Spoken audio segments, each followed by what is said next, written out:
किताब तारीख़ सिंध सैयद अबू ज़फ़र दस्तवी नदवी की एक अहम तारीख़ी तसनीफ़ है जो सिंध की कदीम तहज़ीब, सकाफ़त और तारीख़ पर रोशनी डालती है। ये किताब अपनी नौइयत की मुनफरिद तहकीक पर मबनी है, जिसमें मुसन्निफ़ ने सिंध की तारीख़ के मुख्तलिफ अदवार को मुफस्सिल अंदाज में पेश किया है। किताब में सिंध की तहज़ीब व तमद्दुन, सियासी और समाजी हालात और तारीख़ी वाक़यात का जामिया जायज़ा पेश किया गया है। इसमें सिंध के अहम हुक्मरानों, मुख्तलिफ अदवार की हुकूमतों और सकाफ़ती और दीनी असरात का तज़किरा भी है। इस किताब में तारीख़ की अहम कुतब, हवालों और मुस्तनद ज़राए का इस्तेमाल किया गया है, जिससे ये किताब मुहक्किकीन और तारीख़ के तलबा के लिए निहायत मुफीद है।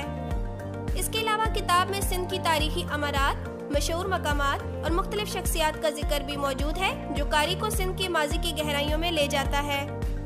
किताब की ज़बान सादा और आम फहम है, जिससे न सिर्फ तारीख़ के तलबा बल्कि आम क़ारीन भी मुस्तफ़ीद हो सकते हैं। ये किताब सिंध की शानदार तारीख़ को महफूज करने की एक अहम कोशिश है और इसे तारीख़ी अदब का एक कीमती सरमाया कहा जा सकता है। ये किताब उन लोगों के लिए बहुत अहम है जो सिंध की तारीख़ से दिलचस्पी रखते हैं।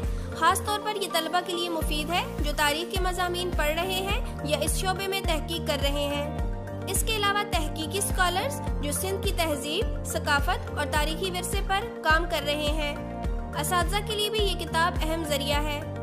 आम क़ारीन जो अपनी मालूमात में इजाफ़ा करना चाहते हैं या तारीख़ से मोहब्बत करते हैं, इनके लिए भी ये किताब एक कीमती ख़जाना है। हार्ड बाइंडिंग में 379 सफ़ात पर मुश्तमिल ये किताब बमा कोरियर चार्जेस के 1150 रुपए में दस्तयाब है। अभी ऑर्डर कीजिए और सिर्फ 3 दिन में अपने घर की दहलीज पर वसूल कीजिए।